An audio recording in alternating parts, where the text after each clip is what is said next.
இன்னைக்கு நம்ம பார்க்கக்கூடிய நிறைய பேர் கேட்குற ஒரு விஷயம் பாதுகாப்பு.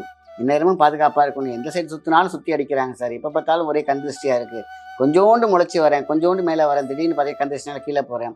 டைட்டிலே பார்த்தீங்கன்னா உங்களுக்கு தெரியும். அதுக்காக தான் அந்த டைட்டில் போட்டிருக்கோம். எந்த நேரத்திலேயே பாதுகாப்பு கொடுக்கக்கூடிய ஒரு ஹெர்பல் என்னென்னா, நம்பி கை வைக்கணும், சரணாகதி வேணும். நம்பிக்கை தான் அங்கே மந்திரமே.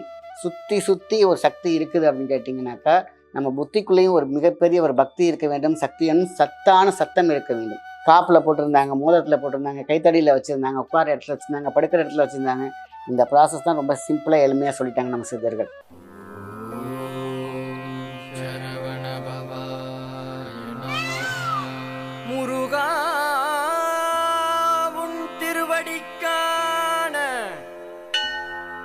சித்தநாடினர்களுக்கு அன்பான வணக்கம். நான் உங்கள் மாயன் செந்தில்குமார். இன்னைக்கு நம்ம பார்க்கக்கூடிய நிறைய பேர் கேட்குற ஒரு விஷயம் பாதுகாப்பு. இந்நேரமும் பாதுகாப்பாக இருக்கணும். எந்த சைடு சுற்றினாலும் சுற்றி அடிக்கிறாங்க சார். எப்போ பார்த்தாலும் ஒரே கந்திருஷ்டியாக இருக்குது. கொஞ்சோண்டு முளைச்சி வரேன், கொஞ்சோண்டு மேலே வரேன், திடீர்னு பார்த்தீங்கன்னா கந்திருஷ்டினால கீழே போகிறேன். சரி, வண்டியில் போகும்போது பார்த்தீங்கன்னா ஸ்கிட் ஆகுறேன், நல்லா தான் ஓட்டுவேன், நல்லா தான் தெளிவாக இருக்கேன், மைண்டு கலாப்ஸ் ஆகுது. என் பையன் நல்லா படிப்பான், ஆனால் ஏதோ ஒரு விதத்தில் பார்த்தீங்கன்னா டல் ஆகுறான். மொபைல் பார்த்துட்டே இருக்கான் சார் என் பையன். ஏதோ ஒன்று பார்த்தீங்கன்னா ஒரு விஷயத்தில் பம்ப் ஆகி பிளங்க் ஆகுது பார்த்தீங்களா. ஸோ நம்ம முழிச்சிட்டே இருப்போம். பிளிங்க் ஆகிற விஷயத்துக்கு ஒரு மிகப்பெரிய ஒரு சூட்சமாக அந்த காலத்திலே பண்ணியிருக்காங்க. எந்த நேரத்திலும் பாதுகாப்பு. டைட்டிலே பார்த்தீங்கன்னா உங்களுக்கு தெரியும். அதுக்காக தான் அந்த டைட்டில் போட்டிருக்கோம். எந்த நேரத்திலேயே பாதுகாப்பு கொடுக்கக்கூடிய ஒரு ஹெர்பல் என்னென்னா, ஆலமரம் போல் உறுதி வேண்டும். ஆளும் மேலும் பல்லுக்கு பல்லுக்கு சொன்னாங்க. ஆனால் அந்த காலத்து அரசர்கள் தேரில் கூட வாகனத்தில் கூட இந்த ஆலம் விழுத சுருட்டி வச்சுருப்பாங்க. ஆலம் விழுது இருக்கும் இடத்தில் யாரும் விழுந்து அழமாட்டார்கள். ஏன்னா அந்தளவுக்கு ஸ்ட்ராங் இருக்கும். ஆலமரம் விழுது அந்தளவுக்கு உறுதி, அந்தளவுக்கு சக்தி, அந்தளவுக்கு பரிகாரம். ஏன் அப்படின்னு கேட்டிங்கனாக்கா, அந்த வேருக்கு அவ்வளோ சக்தி, விழுதுகளுக்கு அவ்வளோ சக்தி, அதோட இலைகளுக்கு அவ்வளோ சக்தி, ஏன் ஆலமர விதைக்கு அவ்வளோ பெரிய சக்தி இருக்குது. சரி, இப்போ லாக்கெட்னா தாயத்தாகவும் போட்டுக்கலாம்.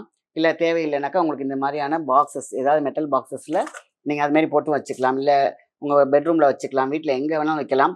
இதுமாதிரி பிளாஸ்டிக்ஸ் பாக்ஸில் இதுமாதிரி போட்டு வைக்கிறீங்க அப்படின்னாக்கா மேலே ஓட்டை போட்டு வச்சுருங்க. அதோட எனர்ஜி வந்து கரெக்டாக வர ஆரம்பிச்சிருக்கணும். ஸோ நம்மக்கிட்ட இருக்கக்கூடிய மிக முக்கியமானது என்னென்னு கேட்டிங்கன்னா அலர்ட். நம்ம கண்ணு 2 இருக்குன்னா பின்னாடி புரடிலையும் 2 கண்ணு இருக்கணும்னு சொல்லுவாங்க அந்த காலத்தில். இந்த காலத்தில் தலையிலையும் இருக்கணும் போல் இருக்கு, உச்சந்தலையிலையும். ஏன்னா அந்தளவுக்கு நம்மளுடைய சூழ்ச்சிகள் இன்னைக்கு காலம் என்ன சுயநலம் என்ற அந்த போக்கில் போகும் பொழுது எந்த நேரத்தில் யார் காலை வாரி விடுறாங்கன்னு சொல்ல முடியாது. எல்லாரும் தப்பு கிடையாது, எல்லாரும் நல்லவங்களும் கிடையாது. அப்போ நம்மளே பாதுகாக்கிறது தான் சிறந்த புத்திசாலித்தனம். சரி, இப்போது அந்த லாக்கெட்டாக எடுத்து நீங்கள் இடுப்பில் போட்டாலும் சரி, கழுத்தில் போட்டாலும் சரி, எப்படி வேணாலும் வச்சுக்கோங்க. லாக்கெட் நாட்டு மருந்து கடையில் போட்டிங்கன்னா காப்பராகவும் கிடைக்கும், பிராஸில் கிடைக்கும், வெளியில் கிடைக்கும், கோல்டில் கிடைக்கும். எதுவாக இருந்தாலும் அந்த ஆலமர விழுது இருக்குது பார்த்தீங்களா, அந்த சனிக்கிழமைகளில் போய் லைட்டாக எடுத்துக்கோங்க. ரொம்ப பெருசாக எடுத்துக்காதீங்கன்னா லாக்கெட் சின்னதாக இருக்கும். அந்த முனியில் இருக்கும் பார்த்தீங்களா, அதை மட்டும் கொஞ்சோண்டு எடுத்துக்கோங்க. எடுக்கும் பொழுதே இந்த ஆலமரத்தில் இருக்கக்கூடிய விழுது என்னை காப்பாற்றும், அவ்வளோதான், முடிஞ்சு போச்சு. எடுத்து கொஞ்சம் வச்சுக்கோங்க. அந்த தாயத்தை உள்ளார போட்டு வச்சுக்கோங்க. அடுத்தது பச்சை கற்பூரம், மருதாணி விதை. நாட்டு மருந்து கடையில் கேட்டிங்கன்னா கிடைக்கும். மருதாணி விதையை பார்த்தீங்கன்னா அடிச்சு உள்ளே வச்சுக்கோங்க, அவ்வளோதான். ஸோ இன்க்ரீடியன்ஸ் என்ன? ஆலமரம் தான் அங்கே கிங். அங்கே அடுத்தது ராணியாக செயல்படக்கூடியது மருதாணி விதை, இல்லைன்னா மருதாணி பூ, மருதாணி இலை, எது வேணாலும் வைக்கலாம். பட் பூவுக்கும் விதைக்கும் ரொம்ப சக்தி வாய்ந்தது. இல்லாத பட்சத்துக்கு வேணால் நீங்கள் இலையை வைக்கலாம், சரிங்களா. ஸோ இந்த உள்ளே வைக்கிறீங்க. பச்சை கற்பூரம் என்றைக்குமே பூஸ்டர். உள்ளே வச்சு அப்படியே லாக் பண்ணி உள்ளே வச்சுக்கோங்க. இதுதான் இன்க்ரீடியன்ஸ், இதுதான் பொருள். இதை நம்மளே செஞ்சுக்கலாம். இது வந்து சாதாரணமாக வச்சுட்டாவே போதுமா, உரி ஏற்றணுமா? என்றைக்குமே உயிருள்ள பொருள் உயிர் ஏற்ற வேண்டிய அவசியம் இல்லை. நேச்சுரலாகவே இதுக்கு பவர் உண்டு. ஸோ நம்பி கை வைக்கணும், சரணாகதி வேணும். நம்பிக்கை தான் அங்கே மந்திரமே. மந்தி என்ற உடலில் அந்த திறம் என்ற சாவியை திறக்கும் பொழுது எத்தனையுமே சாத்தியம். ஸோ இது எனக்கு வந்து என் பேக்கில் வச்சுக்கலாமா, தாராளம் வச்சுக்கலாம். தலைவணி கடையில் போட்டு வச்சுக்கலாமா, பண்ணி வச்சுக்கோங்க. இந்த பெட் ஸ்வெட், அதாவது பார்த்தீங்கன்னாக்கா குழந்தைங்க வந்து யூரினேஷன் போயிட்டே இருப்பாங்க சில சமயத்துலலாம். அவங்களுக்குலாம் இந்த மாதிரி லாக்கெட் ஒன்று போட்டு விட்டுங்க. அவங்க பெட் வெயிட் பண்ணவே மாட்டாங்க. பெட் வெயிட் வந்து யூரினேஷனுக்கு பல பேருக்கு பல பிரச்சனை, ஊருக்குலாம் போகவே முடியாது.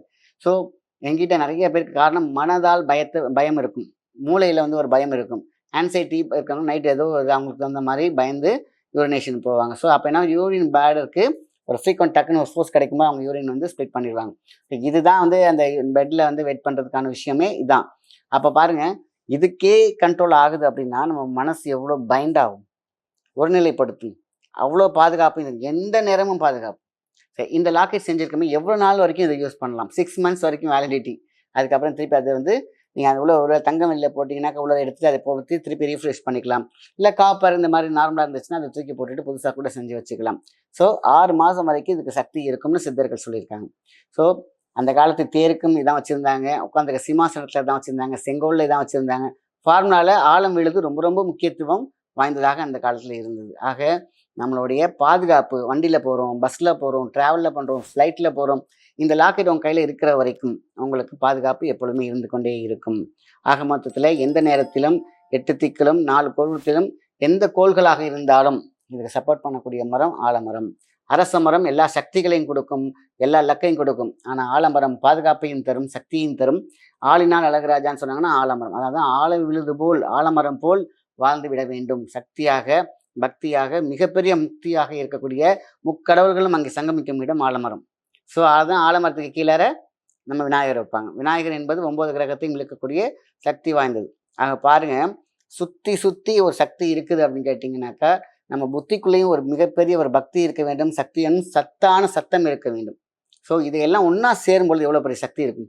அப்போ அண்ட ரகசியம், அண்டத்தில் ஆண்ட ரகசியம், அதுதான் உயிர். உடல்ல இருக்கக்கூடிய உயிர் நம்மளை ஆளும்.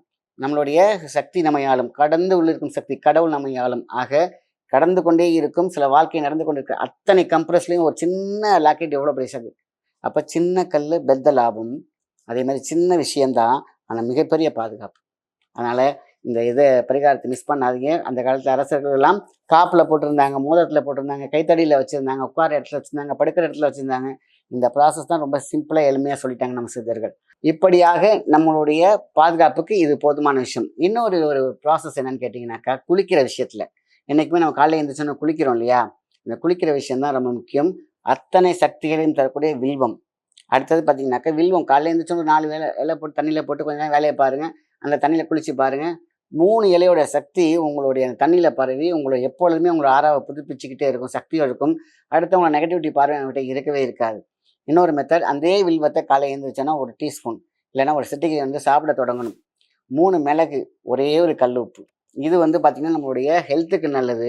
வயித்துல ஏதாவது பிரச்சனை இருக்கு, வேற மக்களால் ஏதாவது இந்த மருந்து வச்சுட்டாங்க, இந்த மாதிரியான விஷயம்லாம் போதும். 3 மிளகு ஒரு கல் உப்பும் எப்பேற்பட்ட செய்வினை கோளாறுகளாக இருக்கட்டும், இல்லை வயிற்றுல மருந்து இருந்தாலும் மோஷனோட போகக்கூடிய சக்தி இந்த 3 மிளகுக்கும் ஒரு கல் உப்புக்கும் உண்டு. இதெல்லாம் நீங்கள் தனித்தனியாக பிட்டு பிட்டா எப்போ வேணாலும் செய்யலாம். ஒரே நாளில் செய்ய வேண்டிய அவசியமும் கிடையாது. இன்னைக்கு திங்கக்கிழமை செய்கிறீங்களா, செவ்வாய்க்கிழமை இன்னொன்று செய்கிறீங்களா, புதன், இப்படி நம்ம மாறி மாறி ஒரு உணவு எடுக்கிற மாதிரி. இது ஒரு பெரிய பயப்பட தேவையில்லை. சிம்பிளாக எடுங்க, எந்த பக்க விளைவும் கிடையாது. எடுக்க எடுக்க நம்ம உடம்பு சுத்தமாகிட்டே இருக்கும், சுத்தி ஆகிக்கிட்டே இருக்கும்.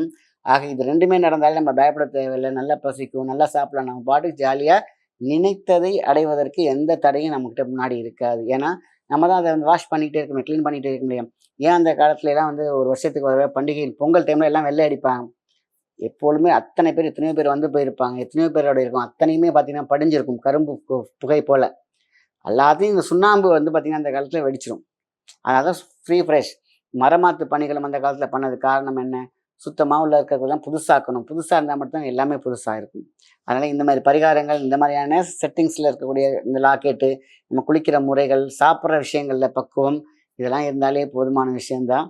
நம்ம சந்தோஷமா எந்த பிரச்சனையும் இல்லாம, எதிரிகள் இருந்துகிட்டே தான் இருப்பாங்க, சூழ்ச்சிகள் இருந்துகிட்டே தான் இருக்கும்.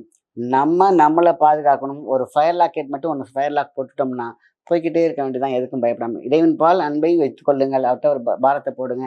பரிகாரங்களை கொஞ்சம் கொஞ்சமா செஞ்சு பாருங்க. எல்லாமே செலவில்லாத நம்பிக்கை மட்டும்தான். மிகப்பெரிய செலவு இருக்காது. ஆனா நம்ம எது எதுக்கோ போய் என்னென்னமோ பண்ணியிருப்போம். அதுக்கெல்லாம் உட்காந்து நோண்டி நோண்டி பார்த்துட்டு இருப்போம். ஸோ இதுக்கெல்லாம் நம்ம வந்து பார்த்தீங்கன்னா ஒரு கான்சன்ட்ரேட் பண்ணியிருக்கவே மாட்டோம், ஆராய்ச்சி பண்ணியிருக்கவே மாட்டோம். மிகப்பெரிய ஒரு விஷயம் என்னன்னா, நம்ம கிட்ட இருக்கக்கூடிய அத்தனை சக்திகளும் எப்பொழுதுமே மறைக்கப்படும், சசிமலை சிதைக்கப்படும். இதுதான் இந்த காலகட்டம். இது 2மே ஆகாம பாதுகாத்துக்கிறது தான் இந்த பரிகாரங்கள் எல்லாம். நல்ல விஷயத்தை மற்றவங்க ஷேர் பண்ணுங்க. நன்றி, வணக்கம்.